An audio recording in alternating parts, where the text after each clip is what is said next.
Alright, well we're outside Kelsey's house and we're gonna do some more leftover chefing. We got the chef and the leftovers are inside there and all we need is... Kelsey! Hello.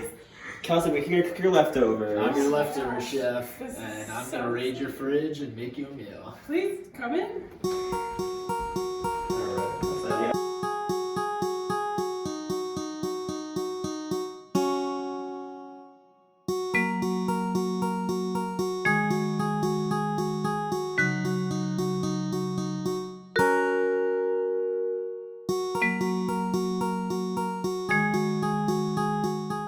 I actually stole this from my senior show in college. We did Hedda Gabler, and the whole set was these like muslin stretched frames. I wanted to take a piece of the show with me home, and the technical director, when I asked him, he was like, "No, you can't. We're going to use those for the next show."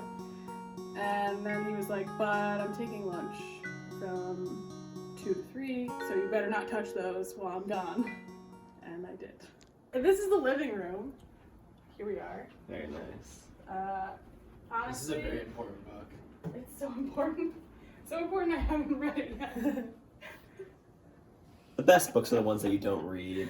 Yeah, I don't know.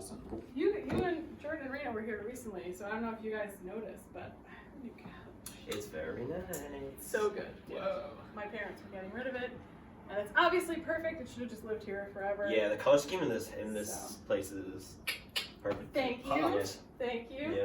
Actually, Brendan, do you remember? Yes. So this is a wine bottle that it was you, me, and Ashley. We were having dinner, right? And I want to get like a really I don't really know wine that well, but I know what looks really cool. And this is a very cool looking wine bottle. And I heard that if you you can turn it into a candle if you clear all the wine out. So we had to clear the wine out. I don't eat in here a lot because one person at a table for 4 people is a little sad. So my mom's been bugging me to make something, a mermaid, for her beach house, and I haven't done it. Haven't done it. And then I saw this mug in Home Goods, and I was like, oh shit, that's her! So now I'm making the mermaid, Cool. finally. You have a very artistically driven house. I think it's cool because each wall in each room is a little bit different than the other one. So top shelf is pretty questionable. The things in the front are probably safe, but I am not gonna lie, there's definitely some stuff in the back that I've totally forgotten about and probably should just stay there. Everything else is pretty good to go. Is there anything you're trying to get rid of? Okay, so I made this quiche for a party that I was supposed to go to this weekend, and daylight savings time, and I had a little bit of a fever, and I was like, I'm not gonna be the asshole that gets everyone at this party sick, so I didn't go. But it's freaking beautiful. Look at it. Look at how nice this thing That's is. a nice quiche. That is a really nice quiche. Somebody needs to eat this. Yeah. So I'm not gonna cook anything. We're just gonna Eat the quiche. Yeah. Perfect. The easiest leftover chef episode. You show up and Yeah, the food's no. been cooked already. Do whatever. Whatever you want to, you feel like you want to use. Kelsey's sister is a vegetarian, so She is a vegetarian. she's used to meatless meals. So we're probably gonna do a vegan meal again. What just to start off, what's your favorite food? Ooh, my favorite food. So if we're talking about meals, full meal, my mom makes lemon chicken, which she refuses to share the recipe for. And I was mad about that for a long time until I realized that I don't think I could ever make it the same way, so I don't even want the recipe. But it's really, really good. It's lightly breaded, similar to a chicken piccata. Who was who are some of the people that cooked for you growing up that kind of influenced what you like or made some of your favorite dishes? Probably my mom, although yeah, she did most of the cooking in my house growing up. My grandma was definitely the dessert person. So for holiday meals, she was the auxiliary who was making the extra things that needed to be, to round out the holiday table or whatever. Right. Plus pies and cookies. Although these days she's baking with no sugar, which I'm not really sure how you do that. Is that like for health reasons or? Yeah. Yeah. Okay. Yeah. And you haven't had any of her sugarless desserts Oh, yet? I have. Yeah. Oh, so you know it's not working out well. Yeah, it's not. Mm. I'm sure she's achieving her goal of not eating as much sugar, but the taste factor is just totally different. Totally different than what, like when I think of my grandma's oatmeal chocolate chip cookies, they're like soft and the chocolate is gooey, and like there may be even like a little doughy in the middle, but now they're like granola bars. Oh, okay. Not bad for you, just not like a snack really. Yeah. Is there like any kind of ingredient or like specific kind of food that like would be very hard for you to cut out of your diet? Carbs is so hard to cut out. I'm actually trying to do that now. But I think eggs too is a big one. If I couldn't eat eggs anymore, I could pretty easily not eat meat. I like enough vegetables that I think I can sort of end up with something full of protein without animal products, but eggs. Eat my eggs. Like eggs in like their like purest forms, like breakfast eggs, or like eggs like that are mixed in things. Yeah. Hard-boiled eggs. I love hard-boiled eggs, even though they stink. Yeah. Is that like your go-to form of egg? It's really, I like it because it's not messy. I feel like Jordan needs to ask a question. Yes. And to Jordan with the question. Well, I have my food's laid out over here that I'm going to use. Nice. Here's These are the good ones. These are the Big good Daddy ones. knife. All of that. This baby. You know what's awesome about this knife? Everything. My ex's mother gave it to me. We have carrots, and we have salsa, and we have peppers, we have green onions, we have brown rice, and we have spring mix. Wow, what am I gonna do with it? Well, I'm gonna make that rice just how you make rice, and then I'm gonna saute the carrots, the peppers, and the green onions, and then I'm going to season it all with a little chipotle lime salsa on the top, and some spring mix to put it all out through our system. And that is the Jordan Freed way. There was a point when I was a kid where I would eat something and I would be like, all right, let me see if I can track where it's going, and then I'd follow it down my finger and also mostly in my mind, right? But it gets kind of lost around here. It's hard to track it through the bone of like the chest plate, I guess, right? I feel like once it gets to your stomach, that's it. Yeah. Not really. Yeah. I feel like if you're aware of it after that, you probably did something wrong. Yeah. Like immediately. Right. You should, because like it should take a little time for it to get to the place where you're gonna feel it. Yeah. I guess like generally, like the less you feel your food, the better, right? Immediately when you were like, you try to like track where your food is going, I had a flashback to like eating a chip and not chewing all the way, and just like feeling it scrape all the way down, and you're like, how long is my esophagus? It feels like there's like a knife that's just like tracing the inside of your body. I'm sure you can die from that. Yeah. Sharp chip. Yeah. That's it. Yeah. Can you recall like a meal that you've had that was like the worst meal you've ever had? The worst meal I've ever had. Yeah. Or it's like the worst dining experience you've ever had. I don't take a lot of risks with dining out anyway. You might want to taste that first, just judging from the way it's stuck to the inside of the cabinet. It's like, oh no, important part. No, that's a part of the experience though, is Jordan finding his way around the kitchen. I've lived in this apartment for like just under 6 years, which is crazy to me.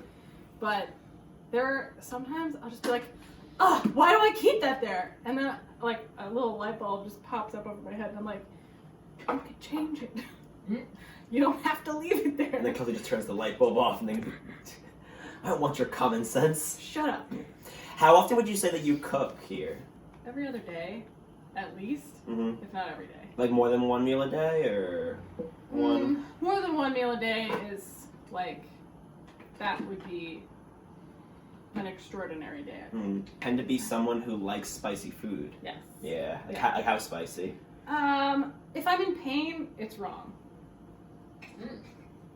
But then again, there's like, I guess it depends on your threshold. One time, I watched this guy in a hot wing eating contest, and he was sweating and snot was dripping out of his nose. And I was like, that's not fun. No.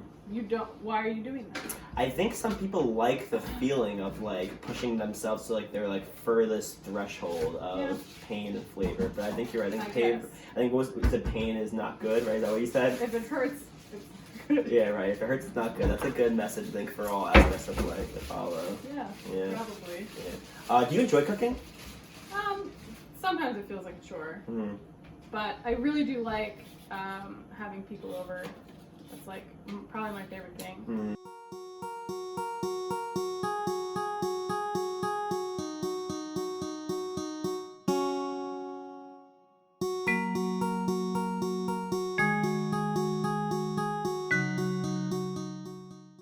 So I did Shakespeare for a couple of years, and then I think like 2 or 3 years after I started, you did summer Shakespeare at RCC.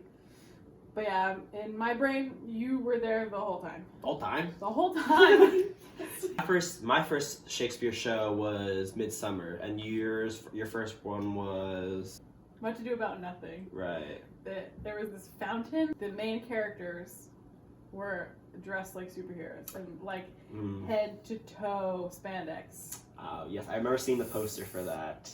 And I was jealous of it at the time when I saw the poster, but then you see the real life thing and it's not as flattering. So you've worked in like theater in both like the behind the scenes kind of realm and like also as a performer. Do you have a preference which one you like better?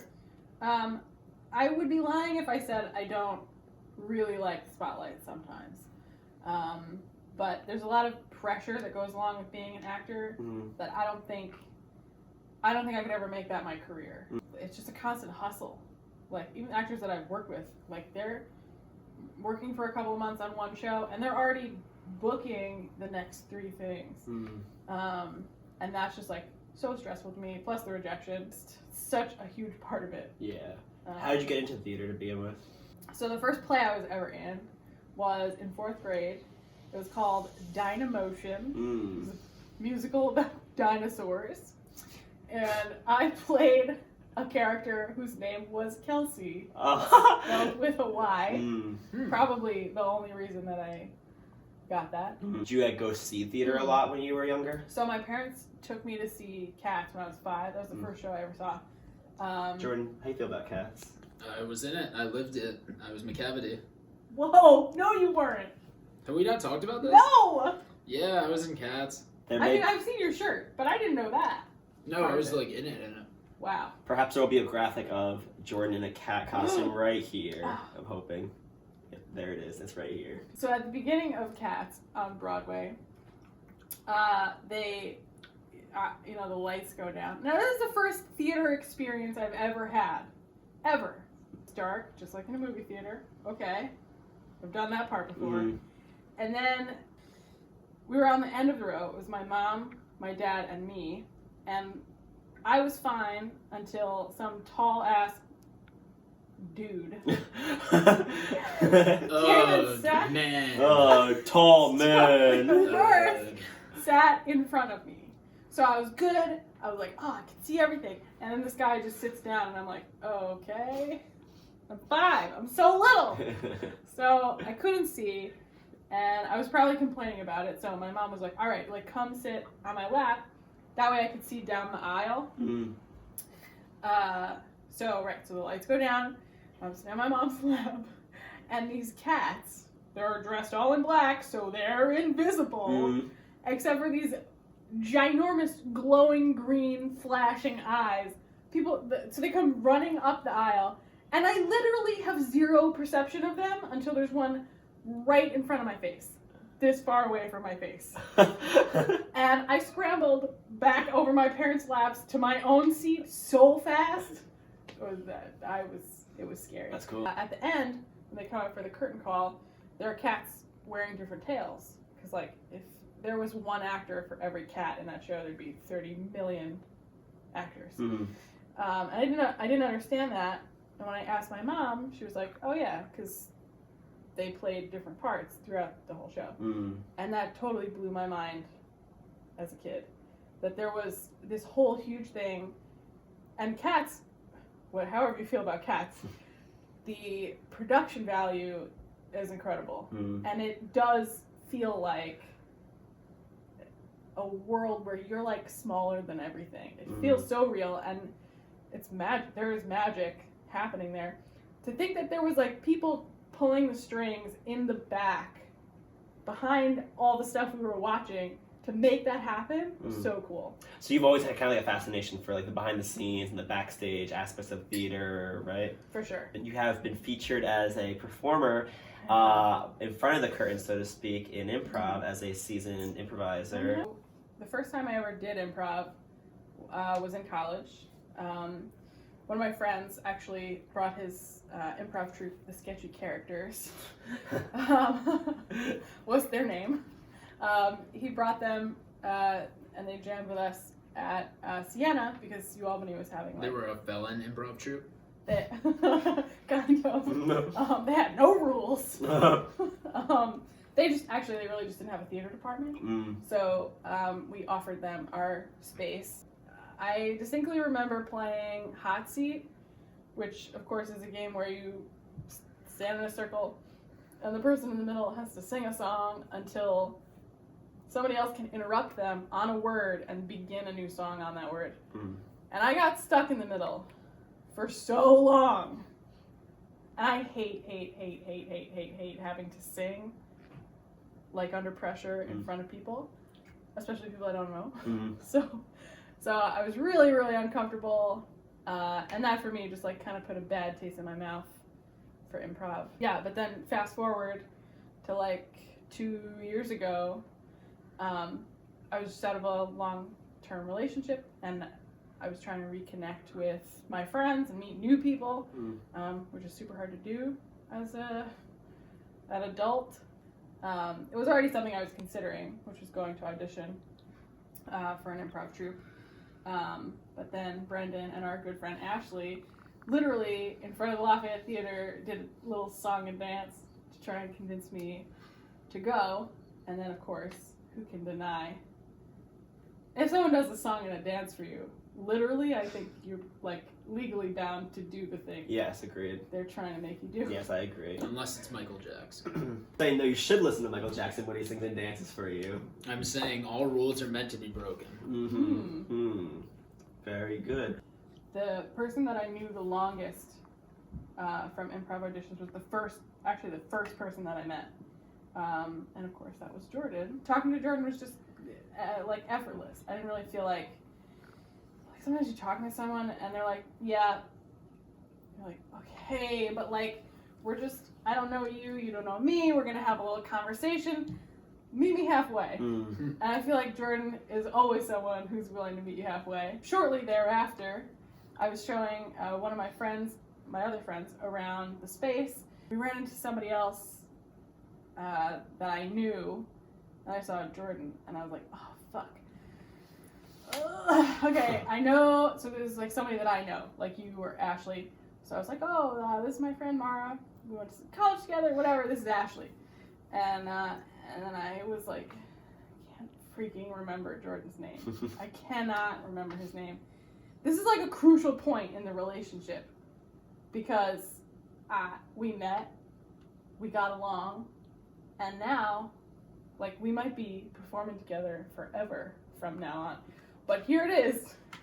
Either I'm going to remember his name or I'm not. I ran into things to talk about with Ashley, and now I have to introduce my friend to Jordan, and I can't think of his name. I'm blanking. So I'm like, yeah, Mara, this is my friend who I just met, Jared. and I was like, oh God, that's not it. It's not even close to being it. Like it tastes wrong in my mouth. Yeah. It's wrong. And Jordan goes, it's Jordan.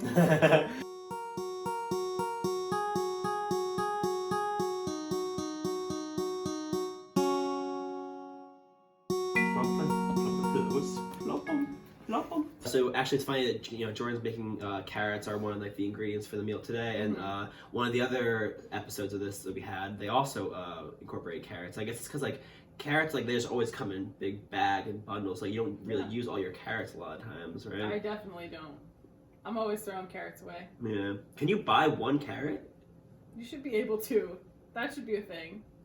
But you can't, like, so they don't sell them as just, like, one long. I've never seen, maybe at like a farmer's market. Yeah. Or like a roadside carrot stand. Right. Buy one carrot. Right, and like there you pick up like the best carrot. Right, which are obviously in the front. Those are your show carrots. Yeah, right. You make people stop from the road. Yes, but the thing with those carrots is that like they're really pretty on one side, but on the other side it's all rotten. Yeah, it's all rotten down. There's like termite infestation, so you don't want the show carrots in all reality because. Wait, you could buy one banana.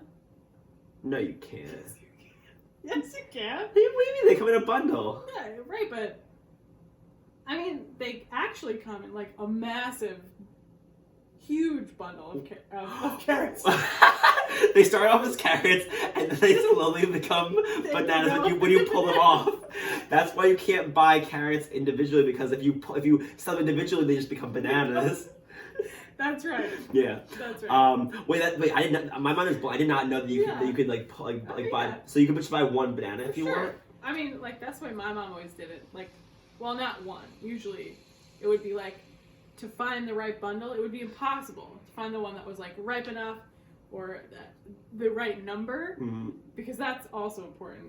You have to determine at the grocery store how many bananas you're going to be able to eat. Right. So usually she'd like pick 2 bananas off and like take the, whatever, 5 left or whatever.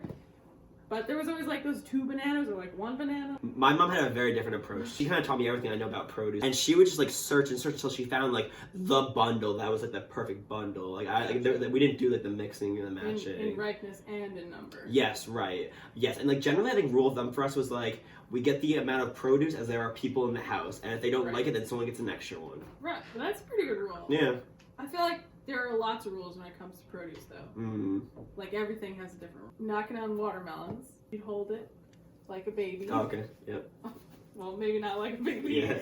But you'd hold like it. a show baby. The point is you have to have it up out of the bunch. It's separate. And you just knock on it, and then if it's hollow sounding, then it's a good one. But if it sounds like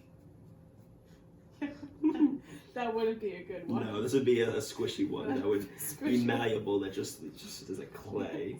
And you buy it 1 week later. Yeah, right. It's in the back with like the discount produce. Yes. Wait, is that a thing? Yeah, you have to wade through some pretty awful smells. Yeah. Because it's back by like the produce back area. You know, the doors. Yes, the ones that people are with boxes of produce back there. And sometimes they have the bathroom back there in certain grocery stores, which is weird. Yeah, I have no idea where my grocery store bathroom is. I feel like they don't want you to use the Definitely bathroom. That's why they keep it back there. I feel like everything from once you get past those swinging doors, everything is telling you to turn back. Right. Even the doors are just like, this way, leave. The chances of you being crushed between those doors is so high. For cantaloupes, you have to smell them. If they smell sweet, you're good to go. If you don't smell anything, it means they're like sour, not ripe. So avocados, I feel like, are the exception. Yes. Like that's so squishy that you put your thumb through it, like a peach. Yeah, they're like very high maintenance avocados, right? So high maintenance. Yeah, like you have to just like get them at the perfect time. Yeah. I feel like you could waste your life waiting for an avocado to be ripe. Yeah. And then as soon as you blink, it's overripe. It's graduated high school. It's brown. Yeah. If you were a produce item, what would you be? Well, I'd like to be a lemon, I think. How come? Because lemons have really good applications in sweet situations and savory situations. Lemons go good with everything. Oh, yeah. So it's like the perfect complement to everything. I mean, what can I say? Kelsea the lemon. I go good with everyone. On the bottom, you got some rice, you got some mixed veggies, and you got some salsa on top. Cool. It's all of the 7 food so groups. Good. Sweet. Can I just like crawl in there and live in that? Wow. So Is it too spicy for you? No. It's very spicy. I like the spice Yes. so far. So I like that the the greens are not cooked with this. I like the contrast. They're like crisp still, but then there's hot stuff with it. Yeah. I also feel like the hot stuff is gonna keep our immune systems empty, so that we don't get sick. Oh my god. Coronavirus cure right here. Yeah. Call Regeneron. Yeah. Spicy carrots. Yeah. This conversation and this meal is a piece of history because this is during the coronavirus outbreak, so now It really it'll be is. relevant for as long as that's relevant. Hopefully not for much longer. Mm-hmm. I mean, hopefully the virus isn't relevant. This I feel like is going to be relevant For decades. for a long time. yeah. For I guess sure. when kids don't believe us in the future, when we're like, yo, the coronavirus happened, and they're like, nah, no way, Dad or Uncle Brendan, and I'm like, all right. What? And then I pull out this video, I'm like, Wait, look.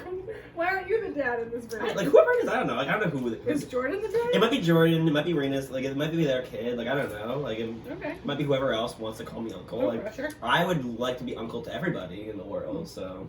Everyone? Everyone. Even Hitler?